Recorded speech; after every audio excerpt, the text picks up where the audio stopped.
Hello दोस्तों, आप सभी को फिर से SMP ब्रांड यूट्यूब चैनल में स्वागत है। मैंने पहले एक वीडियो बनाया था 10 क्वेश्चन का और उसी का फिर 12 प्रश्नों का बनाया गया है जो आपके परीक्षा के दृष्टिकोण से बहुत ही इम्पोर्टेंट होने वाला है।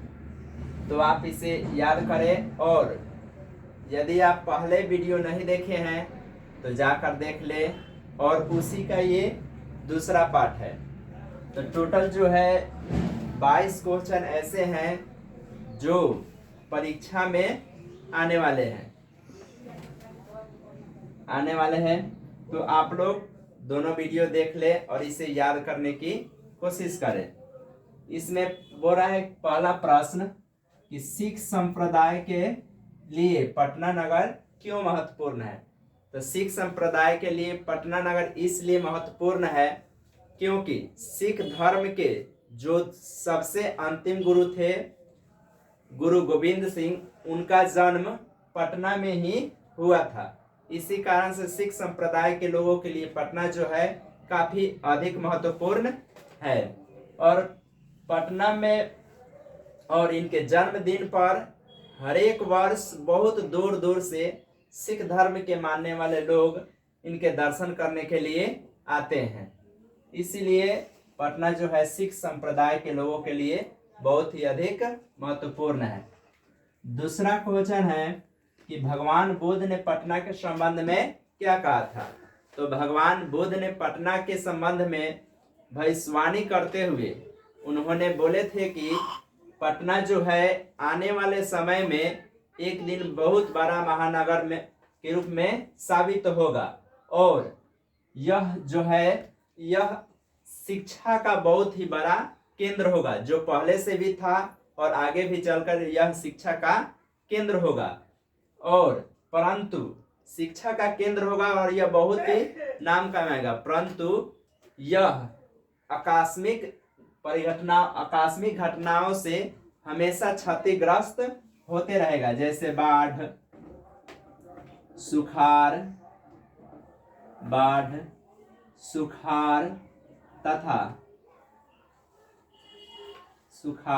तथा दंगे से मतलब इन्होंने बताया कि यह शिक्षा का केंद्र होगा और आगे चलकर बहुत बड़ा एक महानगर साबित होगा, परंतु ये प्राकृतिक जो आपदा होते हैं उन आपदाओं से हमेशा क्षतिग्रस्त रहेंगे। अर्थात बारिश में बाढ़ की घटना आती रहेगी, सुखाड़ का प्रभाव पड़ता रहेगा और हमेशा दंगे होते रहेंगे। उन्होंने इस पटना के बारे में भविष्यवाणी किए थे। और ये भी बता दें कि जो पटना है इनके मुख्यतः 4 जो है नाम है। एक पाटलिपुत्र, उसके बाद कुसुमपुर, उसके बाद पाटलीग्राम और उसके बाद पटना। ये मुख्यतः कितने 4 नाम है जो पटना के नाम है। ये कुसुमपुर इनका नाम पड़ा क्यों? क्योंकि उस समय जो था पटना के गंगा नदी के किनारे पर जो था अधिक मात्रा में फूलों का व्यापार हुआ करता था, जिसके कारण इनका नाम पुष्पपुर कहा जाता था। पुष्पपुर या कुसुमपुर कहा जाता था, दोनों का अर्थ सेम है। और यहाँ के जो नगर पालिका देवी है पटना का, वो क्या है? पटन देवी है। पटन देवी जो है वहाँ के नगर पालिका देवी है। ये जितने भी प्रश्न हैं ये सभी प्रश्न आपको ऑब्जेक्टिव अर्थात 1 नंबरिया में पूछ सकता है, इसलिए इसका भी आप ख्याल रखते रहिएगा। उसके बाद आपका तीसरा है कि आत्मा का स्वरूप कैसा है और वह कहाँ रहती है। तो मंगलम पाठ में बताया गया है कि जो आत्मा है वह मनुष्य के हृदय रूपी गुफा में वास करता है। अर्थात जो आत्मा है हमारे हृदय में वास करता है और यह जो आत्मा है बहुत अणु से भी छोटा है और 12 से भी बड़ा है। आप अगर इसे देखना चाहते हैं तो इसके लिए आपको काफी परिश्रम करना पड़ेगा। और यही आत्मा के दर्शन के लिए बड़े बड़े महर्षि तथा विद्वान पुरुष बहुत साल तपस्या करते हैं और इस आत्मा को दर्शन पाकर विभोर भूत हो जाते, अर्थात खुशी में हो जाते, लगता है कि उन्हें भगवान का दर्शन हो चुका है। इसीलिए बोला गया है कि जो आत्मा जो है अणु से भी छोटा है और महान से भी महान है, और यह जो आत्मा है मनुष्य के हृदय रूपी गुफा में निवास करता है। इसका आत्मा का स्वरूप यही है।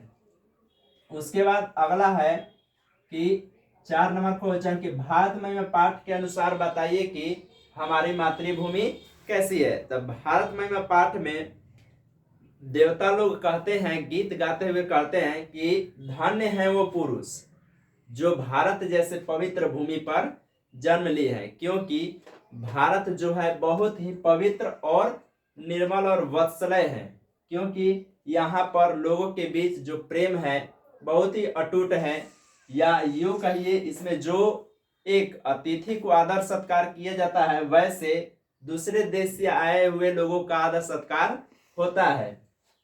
और जो भारत भूमि है बहुत ही पहले से ही पवित्र है, क्योंकि यहाँ पर बहुत से बड़े बड़े विद्वान तथा देवताओं ने जन्म लेकर इस भारतीय भूमि को पवित्र कर दिया है। इस प्रकार बताया गया है कि इस पवित्र भूमि पर जन्म लेने के लिए बड़े बड़े महात्मा पुरुष तथा ज्ञानी पुरुष मतलब अपने मन में लालसा जताए हुए रहते कि काश हमारा भी यह समय आता कि हम भारत जैसे पवित्र भूमि पर जन्म लेते और मोक्ष की प्राप्ति कर सकते। और मनुष्य के कई जन्मों का ऐसा कहा गया है भारतमय पाठ में कि मनुष्य बहुत से जन्मों का कर्म जो उसका फल है वो भारत में जन्म लेने के बाद मिलता है, अर्थात मनुष्य के लाखों जन्म के जो कर्म होते हैं उन्हीं को देखते हुए एक बार उनको भारत जैसे पवित्र भूमि में उनका जन्म होता है और वह भारत जैसे भूमि की सेवा करने के योग्य होते हैं, अर्थात सेवा करने की अनुमति प्रदान होती है भगवान के द्वारा। और भगवान भी इस भारत जैसे पवित्र भूमि पर जन्म लेने के लिए अपने मन में लालसा जताए हुए रहते हैं, तथा कोई भी पुरुष जो मरते हैं वह भगवान से चाहते हैं कि हे प्रभु मुझे अब अगर अगला जन्म दीजिएगा तो मैं भारत में ही दीजिएगा, क्योंकि भारत जो है बहुत से क्षेत्रों में आगे है। जैसे यहाँ पर एक से एक दर्शनीय स्थल है, बहुत ऐसे इमारतों का निर्माण हुआ है जिसे देखने पर मन विभोर हो जाता है, तथा कुछ ऐसे भी स्थान हैं जो हमारे मनों को अपनी ओर आकर्षित करता है, अर्थात मन करता है कि मैं वहां से न जाऊं। तथा इस भूमि पर बहुत से ऐसी नदियां हैं जिसमें भगवान ने स्वयं स्नान करके उसके जल को पवित्र कर दिया है कि काश हम इस भूमि पर जन्म लेते और उस दृश्य को देखते एक बार। यही लालसा लगाए हुए सभी पुरुष चाहते हैं कि हम भारत जैसे भूमि पर जन्म ले। उसके बाद आप लोगों का अगला है कि व्याघ्रपति कथा पाठ का वाक्यों में परिचय दे, अर्थात व्याघ्रपति कथा पाठ का 5 वाक्यों में परिचय दे। मतलब व्याघ्रपति कथा जो है विद्यापति के द्वारा लिखा गया है। व्याघ्रपति जो कथा है वो किनके द्वारा लिखा गया है, तो विद्यापति के द्वारा लिखा गया है, जो एक मिथिला के कवि है। ये विद्यापति जो है मिथिला के मशहूर कह सकते हैं बहुत ही फेमस कवि है। इनके कविताओं में या कहानियों में बहुत ही गहरा संबंध होता है, अर्थात मनुष्य को शिक्षा मिलते हैं इनकी कहानी तथा कविताओं के द्वारा। वैसे ही जो व्याघ्रपति कथा है वह विद्यापति के द्वारा लिखा गया है। इस कहानी में मनुष्य के लालच कह सकते हैं या लोभ, उसी प्रभाव को बताया गया है। इस पाठ में जो होता है एक बूढ़ा बाघ होता है, वह कई दिनों से शिकार नहीं कर पाता है, जिसके कारण भूख से बेचैनी रहता है। भूख से बेचैनी के कारण वह बहुत से उपाय ढूंढता है कि अब मेरा क्या होगा कि मैं तो ऐसे ही भूखा मर जाऊंगा। तभी उसे एक सोने का कंगन मिलता है और उस सोने को कंगन को देखते हुए वह मन में यह इच्छा जताता है कि मुझे अब शिकार करने में बहुत ही सुलभ होगी, कि मैं क्या करूंगा कि इस सोने के कंगन को लोगों को दिखाऊंगा और जो इसके लालच में आएंगे मैं उसका शिकार कर कर अपना भोजन करूंगा। और यही सोचकर वह क्या करता है कि एक नदी के किनार पर बैठ जाता है और उस रास्ते से जितने भी व्यक्ति जाते हैं उन व्यक्ति को वह सोने का कंगन दिखाता है और बोलता है कि इस सोने के कंगन को ले जाओ। परंतु जिन व्यक्तियों के मन में लोभ जैसी भावना नहीं होती, अर्थात जो समझदार होते हैं, जो अपने बुद्धि ज्ञान का प्रयोग करते हैं, वह उस सोने के कंगन में अर्थात बाघ के बातों में नहीं आते और अपना रास्ता धर कर चले जाते हैं। एक बार ऐसा होता है कि उसी रास्ते से एक पाथिक आता है, तो वह उसके मन में जब सोना का कंगन देखता है तो उसके मन में लोभ जैसी भावना उत्पन्न हो जाती है और वह चाहता है कि उसे कंगन हासिल करे। तो वह क्या करता है कि बाघ उसको बताता है कि हाँ आइए आप सोने का कंगन ले जाइए। परंतु बाघ पर वह क्या करता है, व्यक्ति विश्वास नहीं करता, बोलता है कि नहीं, अगर मैं सोने का कंगन लेने आपके पास आऊंगा तो आप मुझे खा जाइएगा।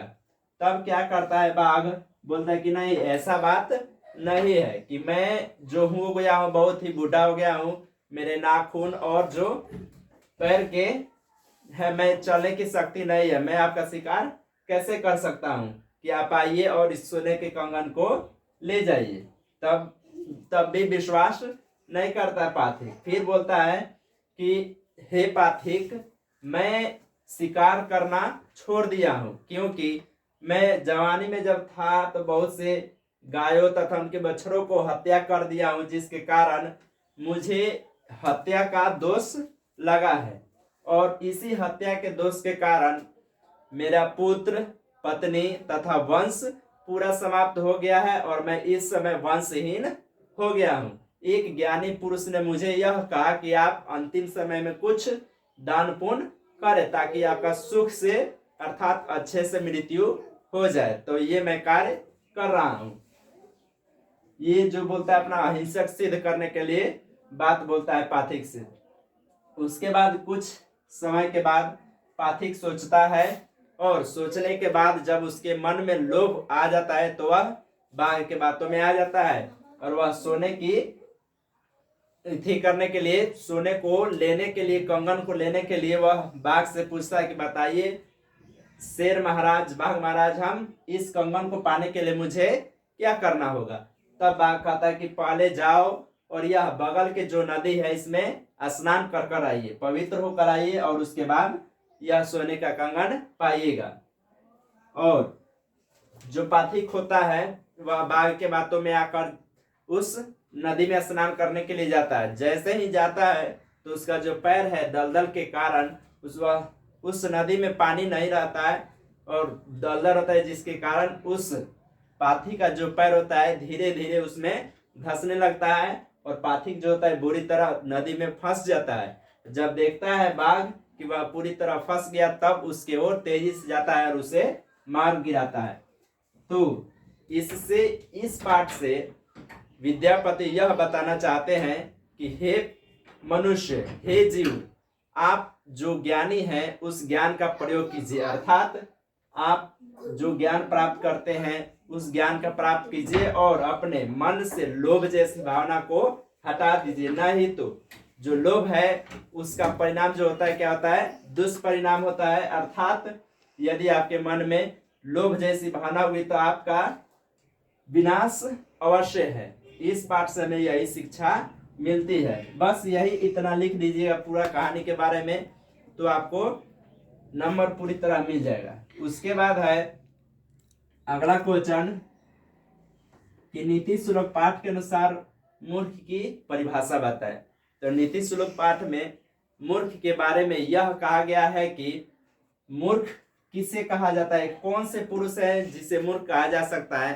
तो वैसे पुरुष जो बिन बुलाए दूसरे के यहाँ जाए तथा बिन बोले दो व्यक्तियों के बीच में बोलता है और वैसे बातों पर विश्वास करता है जिस पर विश्वास करने योग्य हो ही नहीं, वैसे व्यक्ति को हम क्या बोल सकते हैं? मूर्ख बोल सकते हैं। अर्थात कहने का मतलब है कि वैसा व्यक्ति जो बिन बुलाए कहीं पे जाए, अर्थात तथा बिन बोले दो व्यक्तियों के बीच में बोले और अविश्वसनीय बात पर भी क्या कर ले? विश्वास कर ले, उसे मूर्ख समझा जाता है।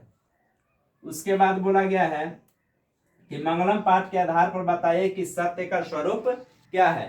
तो मंगलम पाठ में यह बताया गया सत्य के बारे में कि जो सत्य है वह जो सत्य है संसार में, जो सत्य है वह सत्य का मुख जो है हिरणमय अर्थात सोने के पात्र से ढका हुआ है। सत्य का जो मुख है हिरणमय सोने के पात्र से ढका हुआ है और कवि या भक्त लोग भगवान से प्रार्थना करते हैं कि हे भगवान, इस हिरणमय अर्थात सोने को पात्र को हटा दीजिए ताकि हम क्या कर सके? सत्य का दर्शन कर सके। यही बताया गया सत्य का स्वरूप अर्थात, और यह जो सत्य का मार्ग है बहुत ही कठिन है और इस मार्ग पर सभी लोगों का चलना नामुमकिन है।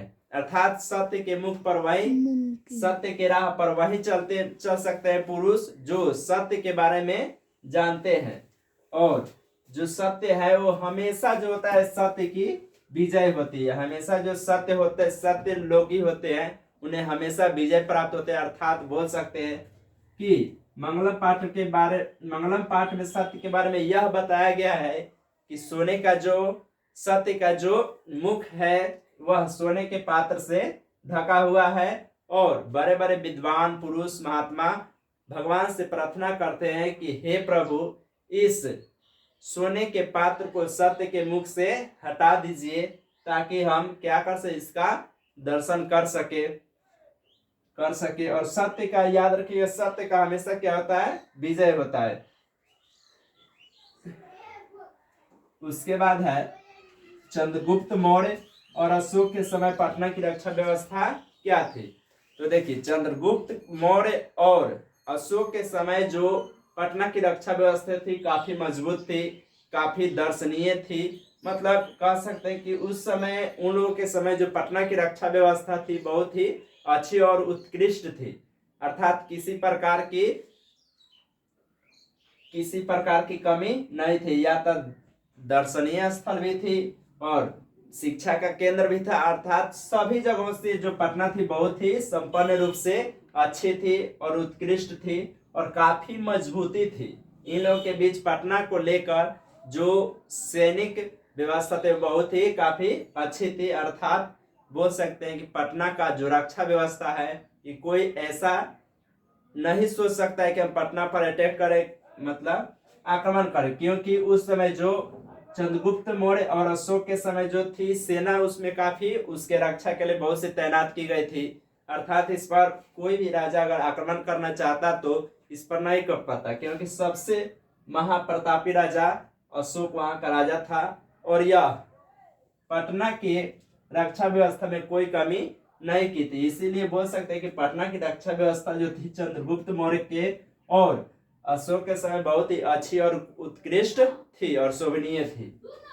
उसके बाद है कि पटना में कौमुदी महोत्सव कब मनाया जाता है। तो देखिए जैसे हम लोगों के समय दशहरे में क्या होता है कि मूर्ति पूजन करते हैं, दुर्गा माँ का पूजा करते हैं, अर्थात मूर्ति को रखकर और बाजे बजाकर जैसे पूजन करते हैं, वैसे ही जो है पटना में एक महत्वपूर्ण पर्व होता है कौमुदी महोत्सव, जिसे कौमुदी महोत्सव के नाम से जाना जाता है। यह कौमुदी महोत्सव पटना में शरद काल में मनाया जाता है, अर्थात शरद ऋतु में कौमुदी महोत्सव को मनाया जाता है। और इस दिन क्या होते हैं कि इस दिन भगवान की पूजा होता है और वहाँ के जितने भी लोग होते हैं अच्छे अच्छे कपड़े पहनते हैं, उसके बाद बाजे बजाते हैं और इस पर्व का आनंद लेते हैं। जैसे हम लोग दशहरा पूजा का आनंद लेते हैं वैसे ही ये लोग कौमुदी महोत्सव मनाते हैं और उसका आनंद लेते हैं। तो ये जो मनाया जाता है कब मनाया जाता है? तो शरद ऋतु में मनाया जाता है। आपका ऑब्जेक्टिव में पूछ सकता है कि पटना में कौमुदी महोत्सव कब मनाया जाता है, तो आप बोल सकते हैं, अर्थात ऑप्शन में दिया होगा शरद काल में। उसके बाद है कि चारों आलसियों के वार्तालाप को अपने शब्दों में लिखे। तो ये जो आलस कथा पाठ है, यह पहले भी वीडियो में कुछ बता चुके हैं कि जो आलस कथा पाठ है वह वीरेश्वर नाम के जो मंत्री होते हैं, जो स्वभाव से दानशील और दयावान होते हैं, वे प्रतिदिन क्या करते हैं, बेसहारे तथा गरीब लोगों को भोजन दान करते हैं, भोजन के साथ साथ वस्त्र भी दान करते हैं। तो कुछ ऐसे व्यक्ति हैं होते हैं जो हठे कट्ठे होते हैं और इति आलस का अर्थात साधु का वेश बनाकर भोजन ग्रहण करने के लिए चले जाते हैं। तो उन्हीं के जांच के लिए क्या किया जाता है, आलसशाला में एक आग लगाया जाता है उनके जांच के लिए। तो इसमें बोला गया है कि चारों आलसियों के वार्तालाप को अपने शब्द में लिखे। तो क्या होता है, जब आलसशाला में उन लोगों को खाना खिलाकर उस आलसशाला में मतलब सोने के लिए बोल दिया जाता है, जब सभी लोग सो जाते हैं तो वहाँ के जो आलसशाला के कर्मचारी होते हैं वे क्या करते हैं कि झोपड़ी को पीछे से आग लगा देते हैं, और जैसे ही आग लगता है तो जितने भी धूर्त लोग होते हैं वे सभी लोग आलसशाला से निकलकर भाग जाते हैं। और उसमें से जो सचमुच में आलसी होते हैं, अर्थात 4 ऐसे व्यक्ति होते हैं जो सचमुच में आलसी होते हैं और वह आग लगने पर भी नहीं भाग पाते हैं। उसके बाद वे दोनों सोए सोए ही अपने आप में बात करते हैं। उसी को बोला गया है कि बताने के लिए वे सोए हुए क्या बात करते हैं। तो उसमें प्रथम बोलता है कि उसमें प्रथम आलसी बोलता है कि लगता है कि कहीं पे आग उग लगा है। फिर दूसरा बोलता है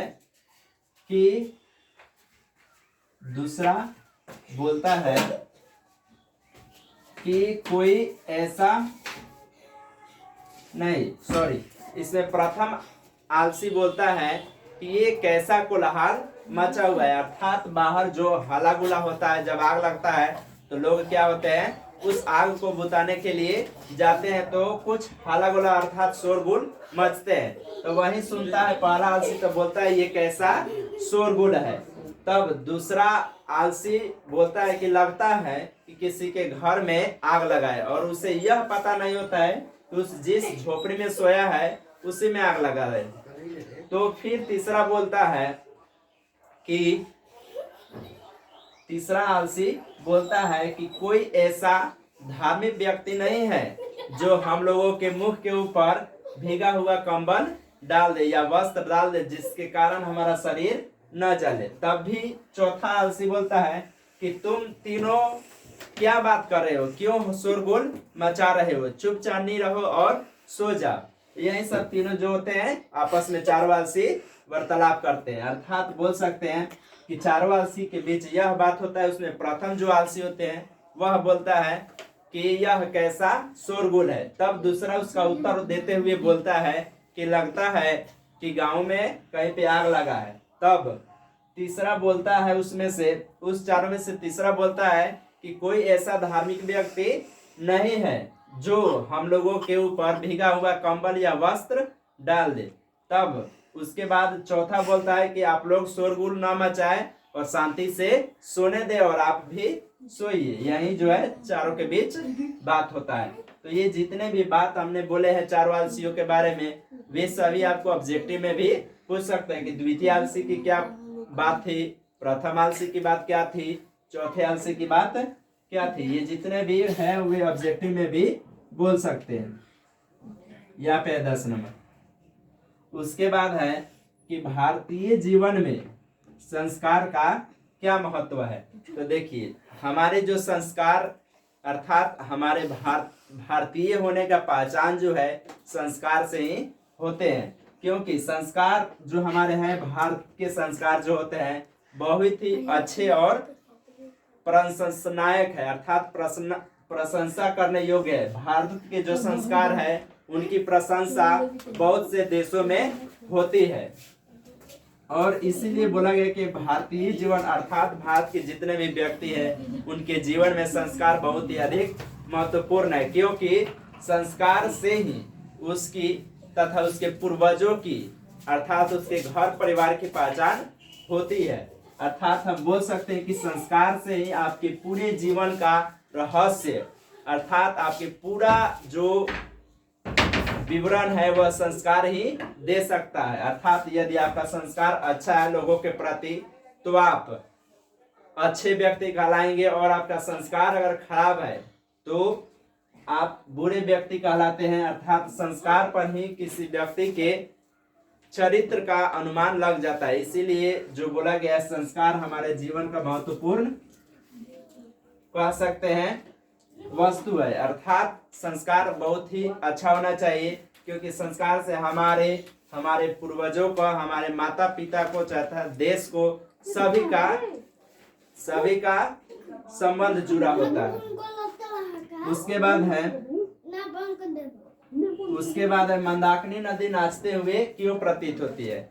यह जो मंदाकिनी नदी है वह चित्रकूट पर्वत के किनार पर बहती है, और यहाँ पर जो होते हैं मंदाकिनी नदी का वर्णन अयोध्या कांड से लिया गया है, क्योंकि जिस समय भगवान राम, लक्ष्मण और सीता वनवास के समय जाते हैं तो वहीं पर अपना जीवन व्यतीत कुछ दिन करते हैं मंदाकिनी नदी के तट पर, क्योंकि इस मंदाकिनी नदी की जो शोभा है वह बहुत ही अच्छी और शोभनीय है, दर्शनीय अर्थात आकर्षक करने योग्य है। और यहाँ के जो दृश्य देखते हैं जब राम, सीता और लक्ष्मण, तो वह वहां से हटने का उनका मन नहीं करता, अर्थात उसके ओर वह आकर्षित होते हैं, क्योंकि उस नदी के किनारे बहुत से झिलमिलाती हुई फूल खिले थे और बहुत सी चिड़ियों का जो था वो चिड़ियों की आवाज थी।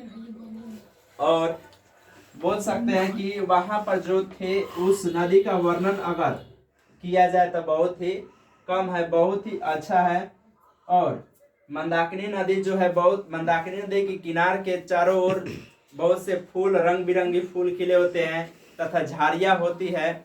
और इस नदी के जो पानी है बहुत ही पवित्र माना जाता है। इस नदी में स्नान करने के लिए राम सीता से बोलते हैं कि हे सीते, कि इस नदी के जो पानी है वो इस समय हिरणों तथा बहुत से पशु पक्षियों के पीने से अभी दूषित हो गए हैं, क्योंकि इस नदी की जो महानता है बहुत ही अधिक है। इस नदी में स्नान करने के लिए न जाने कितने महापुरुष व्यक्ति तथा महर्षि अपने मन में इच्छा जताए हुए रहते हैं कि एक बार मेरा समय कब आएगा जो इस पवित्र जैसी नदी मंदाकिनी में स्नान कर सकूं, क्योंकि इस नदी का जो जल है महर्षियों तथा भगवान के स्नान करने से, विद्वान पुरुष के स्नान करने से इसकी जो जल है बहुत ही पवित्र हो चुकी है, कि काश मेरा एक बार ऐसा समय आता है कि मैं मंदाकिनी नदी अर्थात चित्रकूट में जो स्थित है मंदाकिनी नदी उसका दर्शन कर पाता